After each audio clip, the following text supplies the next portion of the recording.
La arteria torácica interna presenta ramas colaterales y terminales. Colaterales tenemos anteriores, posteriores, internas y externas. Anterior para el músculo pectoral mayor. Posterior serían las arterias tíbicas y las arterias pericárdicas. Internas para la parte posterior del externo y externa constituirían las arterias intercostales anteriores. Tiene también ramas terminales que serían diafragmática, torácica, abdominal, musculofrénica y epigástrica superior. Hola, mi nombre es Laura Arce Tobón. Mi nombre es Vanessa López Vanegas. Mi nombre es Henry Guillén.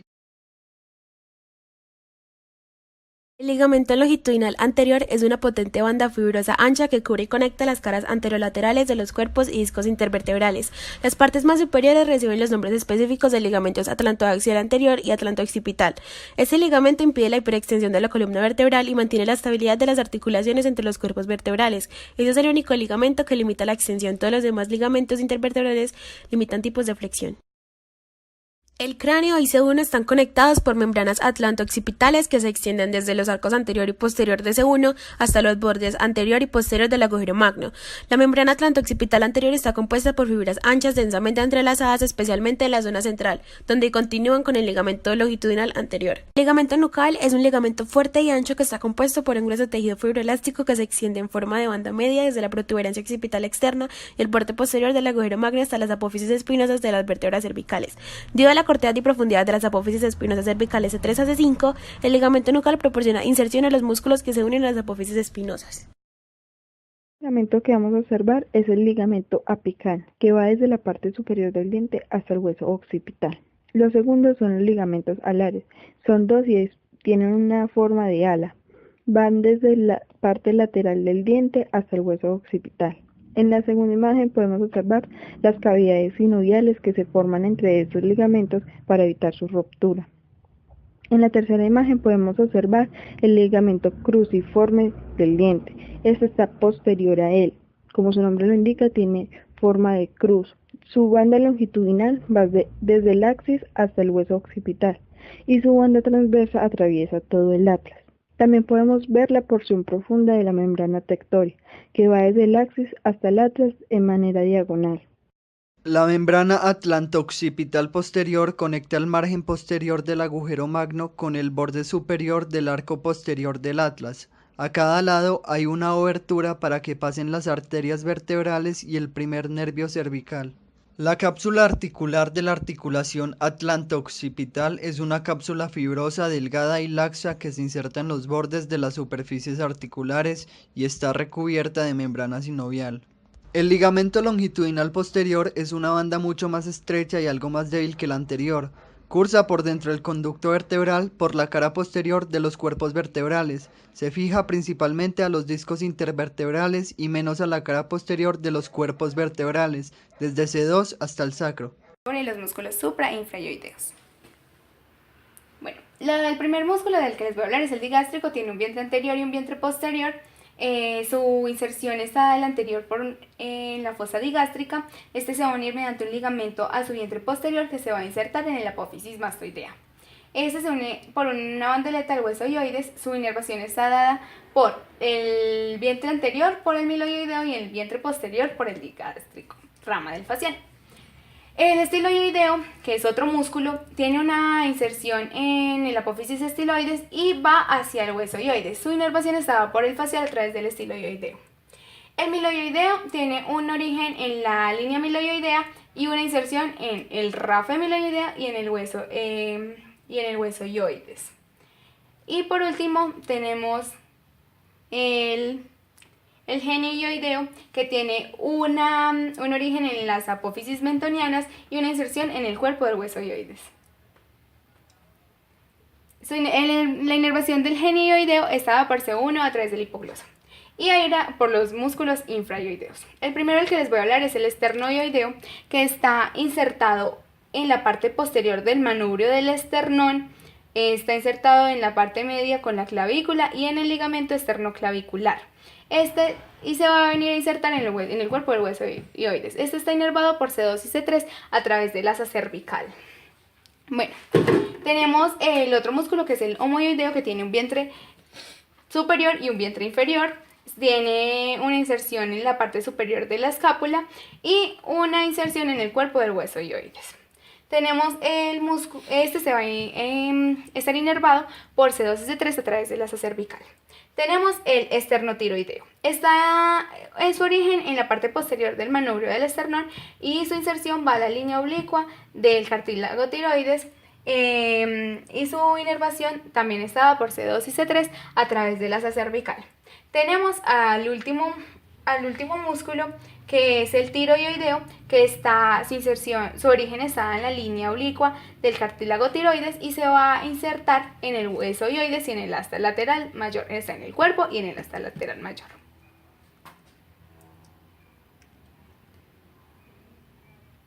Muchas gracias.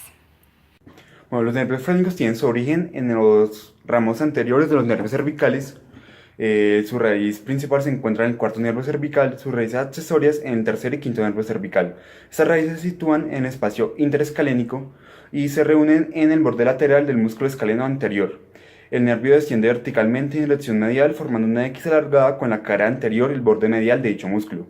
Se desliza hacia adelante entre la arteria y la vena subclavia y en dirección medial hacia la cúpula pleural. Así penetra en el tórax, donde va a atravesar el mediastino anterior completamente superior e inferior para llegar así al diafragma. Cabe señalar que el trayecto del nervio frénico izquierdo es más largo debido a que se encuentra rechazado lateralmente y hacia adelante por la punta del corazón, y además de que penetra en el diafragma a la izquierda y hacia adelante del foliolo anterior. Buenas tardes, mi grupo está conformado por Diana Medina e Isabela Benavides y nos ha correspondido explicar los trígonos del cuello. Los trígonos del cuello se dividen en anteriores y posteriores. Dentro de los anteriores encontramos el trígono submentoniano. El trígono submentoniano se limita con los dos vientres anteriores del digástrico y el hueso ioides. El trígono submandibular. El trígono submandibular está limitado por el vientre anterior del digástrico, el vientre posterior del digástrico y el borde inferior de la mandíbula. El trígono carotidio. El trígono carotidio está delimitado por el borde anterior del músculo esternocleidomastoideo, el vientre superior del homoioideo y el vientre posterior del digástrico. El trígono muscular. El muscular está limitado por el borde anterior del esternocleidomastoideo, el vientre superior del homoioideo y la línea media. Y dentro de los trígonos posteriores encontramos el trígono homotrapecial. El homotrapecial está delimitado por el vientre inferior del homoioideo, el músculo trapecio y el borde posterior del esternocleidomastoideo. Y por último encontramos el trígono homoclavicular. El homoclavicular está delimitado por la clavícula, el vientre inferior del homoioideo y el borde posterior del esternocleidomastoideo. Muchas gracias. Los músculos que se insertan en el hueso ioide son 8 pares. Son 4 pares suprayoideos y 4 pares infrayoideos. Los 4 pares suprayoideos son el músculo digástrico, el músculo miloioideo, el músculo estiloioideo y el músculo genioioideo. Y los 4 pares infrayoideos son el músculo esternoioideo, el músculo esternotiroideo, el músculo tiroioideo y el músculo homoioideo. Este es el trayecto del nervio vago en el mediastino.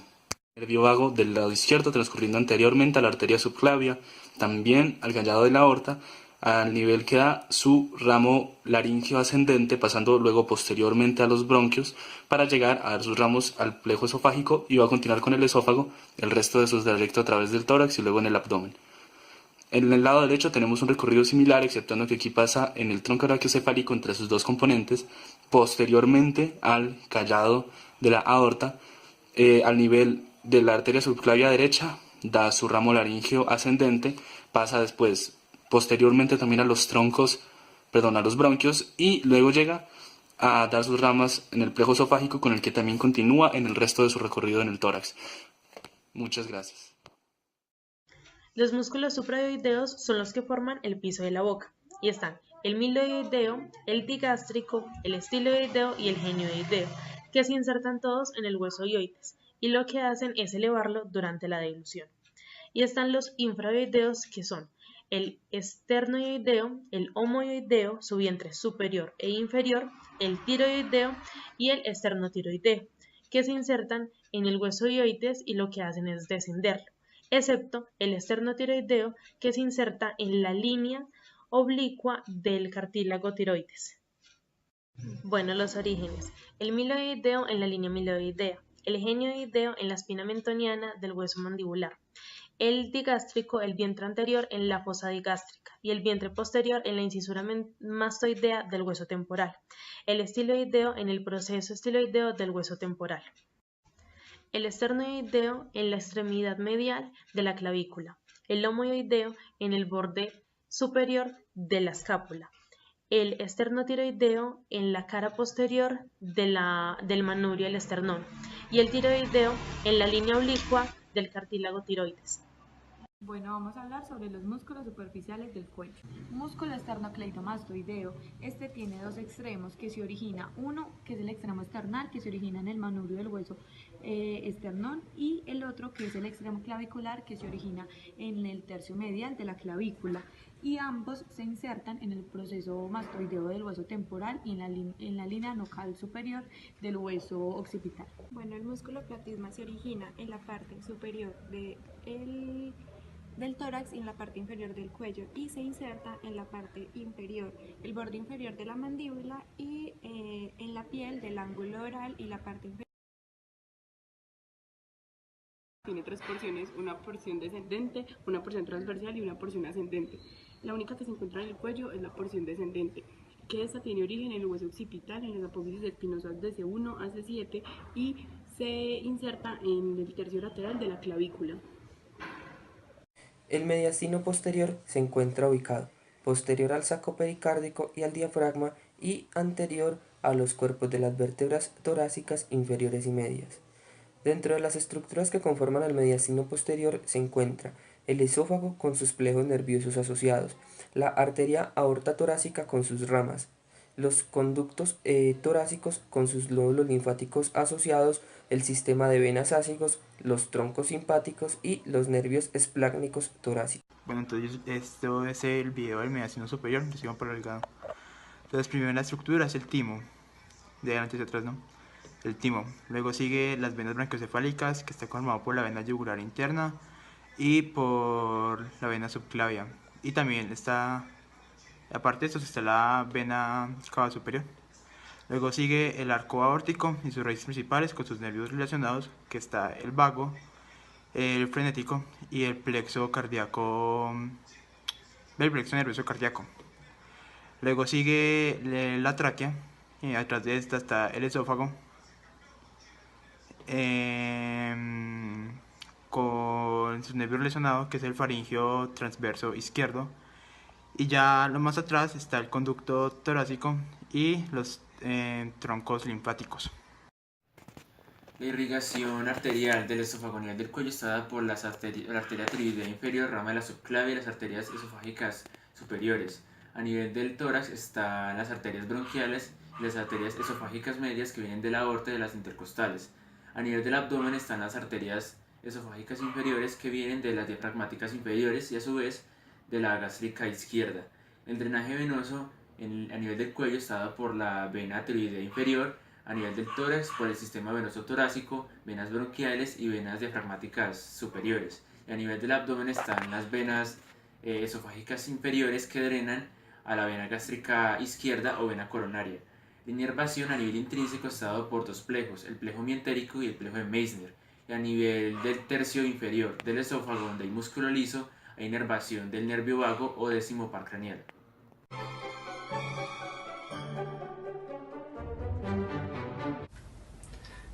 Buenas, a mi grupo le correspondió la segunda pregunta, que es describir la estructura general de las vértebras. Somos Juan Camilo Trujillo, Daniel Marín y Catalina Estrada. Esta es una vértebra común.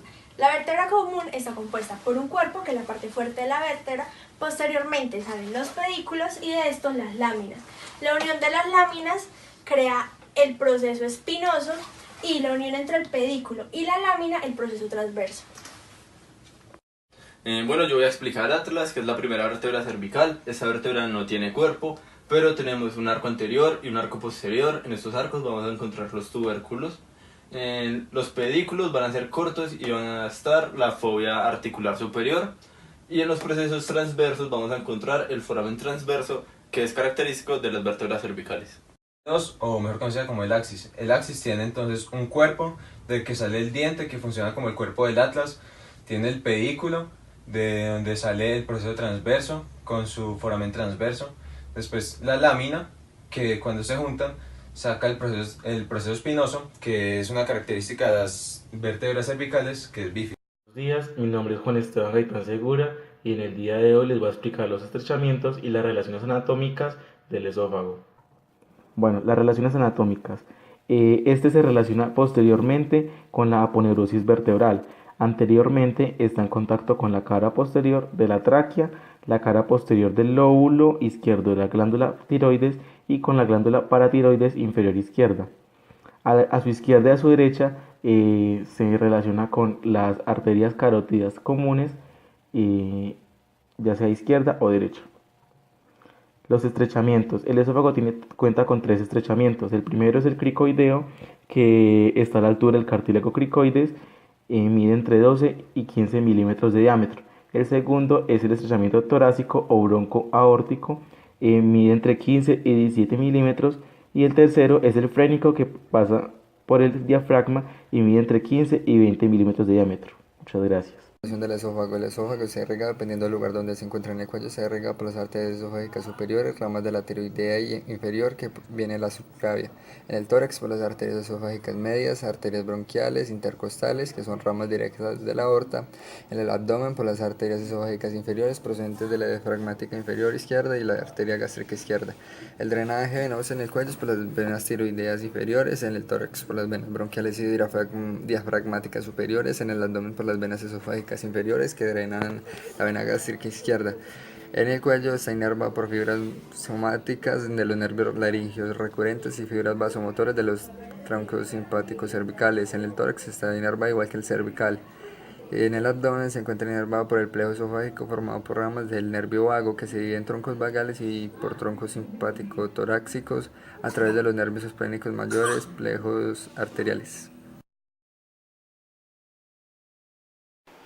Buenas tardes, este video es con el fin de explicar la anatomía general de la caja torácica y el esternón. El grupo está conformado por Stephanie Romero Delgado, Natalia Trejos Palacio y mi persona, Sara Grijalva Plaza. Entonces vamos a empezar diciendo que la caja torácica está conformada por 12 pares de costillas que se unen anteriormente con el esternón a través de los cartílagos costales y posteriormente con la columna vertebral. Estas costillas tienen unos espacios intercostales que son 11 espacios y por allí pasan 11 nervios intercostales. Se nombran de acuerdo a la costilla que se encuentra en el borde superior, de acuerdo al espacio. Si estamos en el cuarto espacio, entonces este espacio intercostal se nombra de acuerdo a la cuarta costilla que está superiormente. La caja torácica alberga órganos de importancia funcional como son el corazón y los pulmones. Esta se encuentra limitada inferiormente por el músculo diafragma que separa la cavidad abdominal de la cavidad torácica. Buenas tardes, mi nombre es Stephanie Romero y les voy a hablar acerca de las costillas. Las costillas son huesos planos que tienen una forma arqueada debido a su función. Bueno, y se clasifican en 3. Las costillas verdaderas, que son los primeros 7 pares, y estas se unen directamente al esternón. Las siguientes son las falsas, que son los siguientes 3 pares y se unen indirectamente al esternón. Y las últimas, que son las flotantes, que son 2 y no se unen a ninguno. Bueno, las costillas tienen las siguientes partes. Tienen cabeza, cuello, un tubérculo, un ángulo y un surco costal. Buenas tardes, mi nombre es Natalia Trejos Palacio y les voy a hablar acerca del esternón. El esternón es un hueso único e impar que se clasifica como un hueso plano porque cumple una función protectora. Adicionalmente a eso, el esternón tiene 3 partes principales: el manubrio, el cuerpo y la apófisis sifoides. El manubrio que se articula directamente con la clavícula por medio de las escotaduras claviculares. Esta que está acá es la escotadura yugular. El manubrio se articula con las costillas por medio de las escotaduras costales y por último está el apófisis sifoides, que sirve ¿Qué es esta inserción de músculos? Adicionalmente a esto, el esternón tiene varios tipos de articulaciones. Entre esas están la que se articula con la clavícula, que es esternoclavicular, esta que se ve acá, que es manubrio esternal, que se articula el manubrio con el esternón, y el esternón con las clavículas, con las costillas, que son esternocostal. Muchas gracias. Reparten el número 2, es decir, el accesorio tiene una raíz craneal y 5 cervicales, las transforman en el pliegue cervical. Del pliegue cervical hay unas ramas profundas motoras y unas ramas superficiales sensitivas. De las profundas motoras, esos que tres se unen y forman la raíz inferior de la cervical, la cual va a dar 4 nervios, una para el vientre superior del homoideo, para el vientre inferior del homoideo, para el esternotiroideo y el esternoideo. En la raíz superior de la cervical se le une una fibra de C1, la cual va a dar una fibra para la inervación del músculo tiroideo. El nervio cervical transverso de los ramos superficiales sensitivos va a dar la inervación a la piel de la región cervical anterior. El mediastino es la parte profunda del tórax. Se encuentra entre las dos porciones pleuropulmonares, tanto derecha como izquierda. Tiene un límite anterior, que es la parte posterior del esternón, con los cartílagos intercostales y los cartílagos costales. Un límite posterior, que es la parte anterior de la columna vertebral entre T1 y L4. Dos límites laterales, que son las porciones mediastínicas de las pleuras pulmonares. Un límite superior, que es el opérculo torácico, que permite la comunicación con el cuello. Y un límite inferior, que sería la porción media o mediana del diafragma. El mediastino, entonces, para dividirse se traza una línea del ángulo esternal hasta T4 o T5 aproximadamente, dividiendo el mediastino en superior e inferior. A su vez, el mediastino inferior se divide en anterior, medio y posterior. En el trígono submandibular encontramos una serie de estructuras tanto superficiales como profundas y otras que simplemente atraviesan dicha región.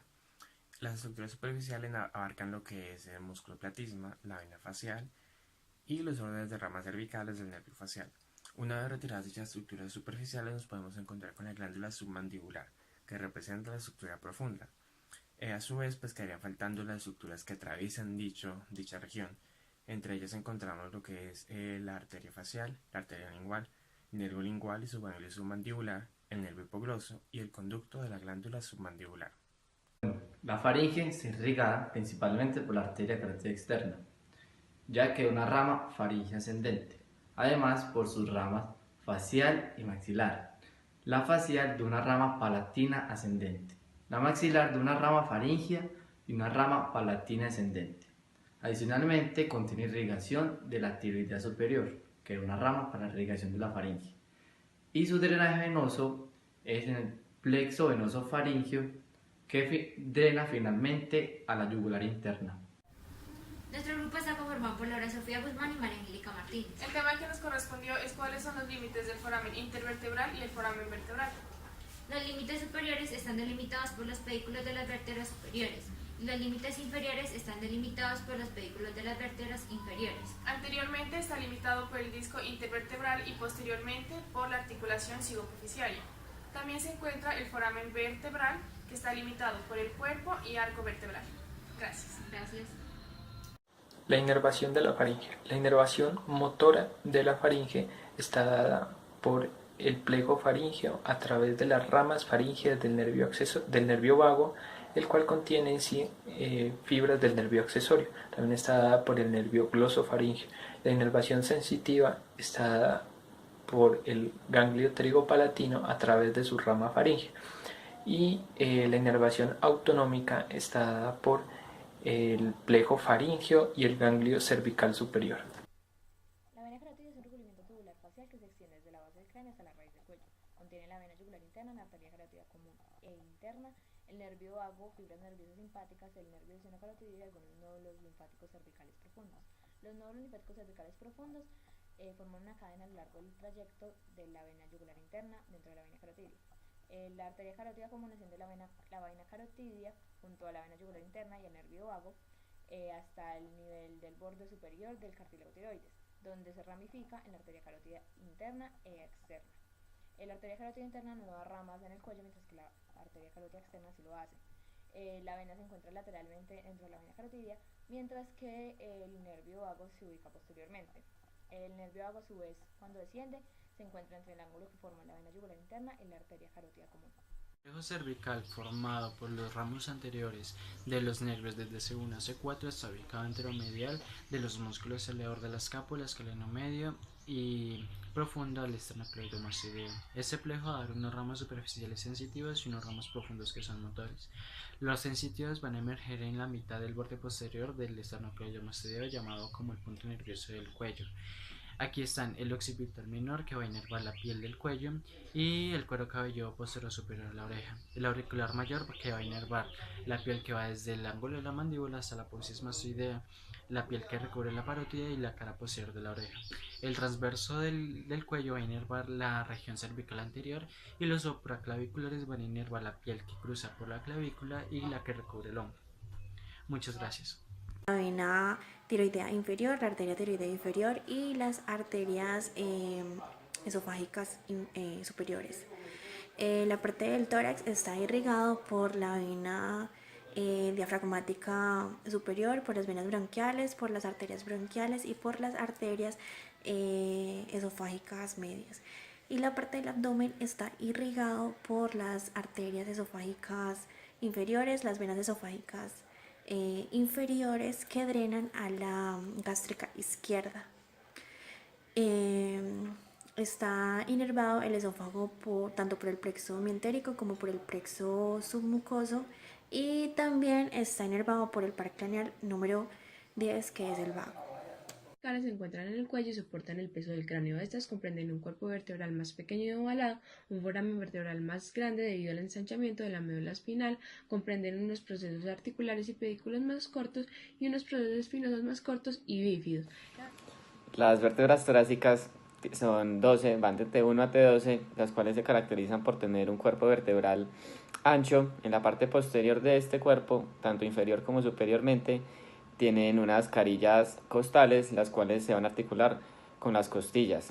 En la parte del proceso espinoso es oblicua y muy prominente. Además de esto, el cuerpo posee dos alisas que son los pedículos, dos láminas que son anchas y gruesas, el canal vertebral es más pequeño y circular, y los procesos transversos son anchos y gruesos y no poseen foramen transverso. Las estructuras que atraviesan el hiato superior son el nervio glosofaríngeo, el músculo estilofaríngeo y el ligamento estiloioideo. Las estructuras que atraviesan el hiato medio es la rama interna del nervio laríngeo superior con la arteria y la vena laríngea superior. Y la estructura que pasa por el hiato inferior es la rama externa del nervio laríngeo superior. La pregunta de las particularidades de las vértebras cervicales. Las particularidades de las vértebras cervicales, de las vértebras normales que son de C3 a C6, es que su cuerpo es muy pequeño y es más largo de lado a lado que anteroposteriormente. Por encima es cóncavo y por debajo es convexo, pues el cuerpo. Otra de sus particularidades es que tiene un arco cervical muy amplio y triangular, porque en este punto aparece la médula oblonga. Entonces, para poder permitir el paso de la médula oblonga es que es amplio. Continuando con las particularidades de las vértebras cervicales, en sus procesos transversos cuentan con forámenes transversos para sus vasos vertebrales. También las caras superiores de los procesos articulares se dirigen superior y posteriormente, mientras que las inferiores se dirigen inferior y posteriormente. Otra de las particularidades es que los procesos espinosos son cortos, pero en los individuos de descendencia europea son bífidos. Bueno, otra particularidad de las vértebras cervicales es que hay tres vértebras cervicales atípicas que son C1, C2 y C7. Yo voy a describir las vértebras C1 y C2. La vértebra C1 o atlas es un hueso con forma de anillo riñonado que carece de proceso espinoso y de cuerpo y que consiste en dos masas laterales conectadas por los arcos anterior y posterior. Sus caras articulares superiores cóncavas reciben los cóndilos occipitales. En el caso de la vértebra C2 o axis, la particularidad es que desde su cuerpo se proyecta un diente con forma de clavija, que corresponde al proceso odontoides del axis o de la vértebra C2. Los músculos de la faringe pueden ser extrínsecos como el constrictor superior de la faringe que se origina en el gancho del proceso pterigoideo, en el rafe pterigomandibular y en la línea miloidea y se inserta en el tubérculo faríngeo del hueso occipital, el constrictor medio de la faringe que se origina en el ligamento estiloideo y en los cuerdos del hueso ioides y se inserta en el rafe faríngeo, y el constrictor inferior de la faringe que se origina en la línea oblicua del cartílago tiroides y se inserta en la unión faringoesofágica. Por otra parte están los músculos intrínsecos de la faringe, que son el palato faríngeo, que se origina en el paladar duro y en la aponeurosis palatina y se inserta en el borde posterior de la lámina del cartílago tiroides y en los lados del esófago y la faringe.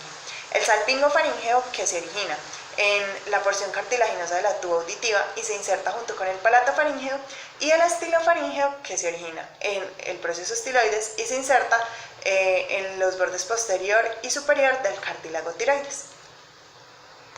Los sentidos del plexo cervical también son llamados talomusculares. Estos se emergen desde la mitad del borde posterior del esternocleidomastoideo en el punto nervioso del cuello. Están conformados por los nervios cervicales desde C1 hasta C4. El primer ramo es el occipital menor, que es este que vemos acá, y va a inervar la piel del cuello y el cuero cabelludo posterior superior a la oreja. El segundo es el auricular mayor, que es este que vemos acá, y va a inervar la piel que cubre la glándula parótida, el proceso mastoideo, ambas caras de la oreja, y la piel que va desde el ángulo de la mandíbula hasta el proceso mastoideo. El tercer ramo va a ser el nervio transverso del cuello, quien va a inervar la región cervical anterior, que es este que vemos acá, y por último tenemos los nervios supraclaviculares, quienes van a inervar la piel que cubre la clavícula y los hombros, y es este que vemos acá. Bueno, la fascia faringobasilar se encuentra entre la túnica muscular y entre la mucosa faríngea.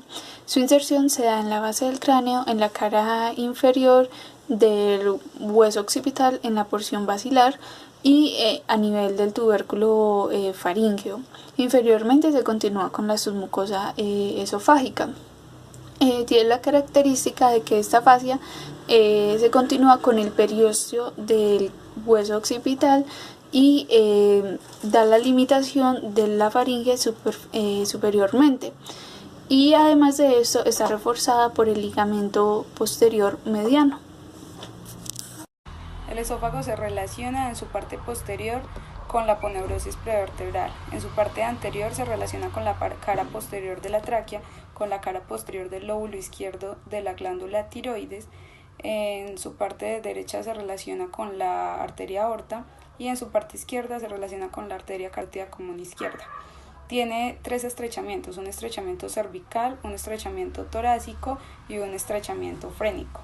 El estrechamiento frénico y el estrechamiento cervical no son esfínteres anatómicos, son llamados esfínter esofágico superior y esfínter esofágico inferior, pero no incluyen un esfínter como tal.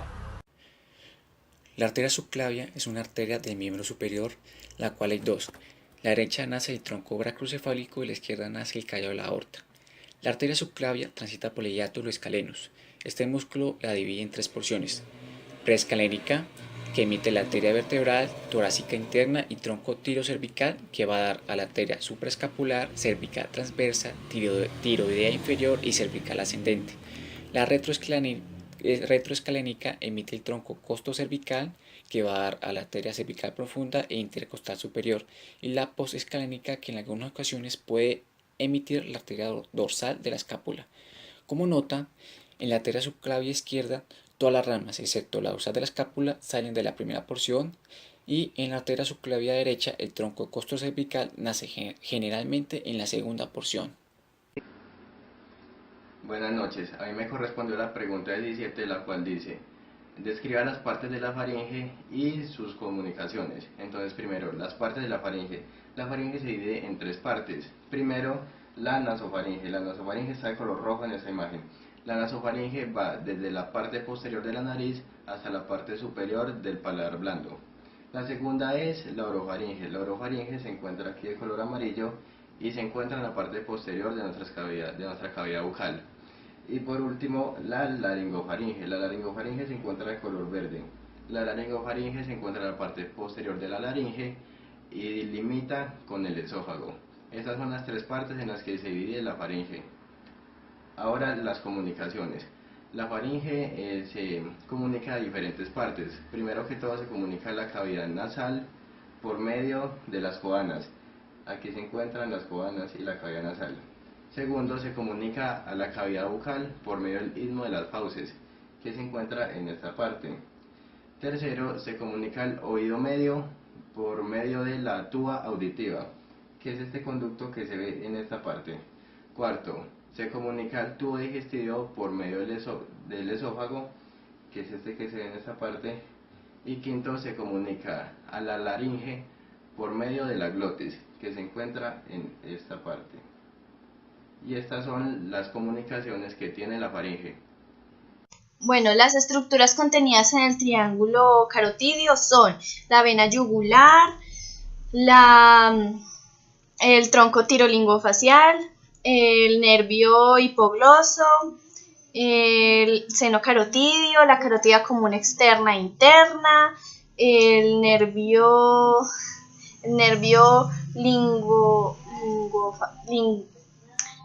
laringo superior y el nervio vago.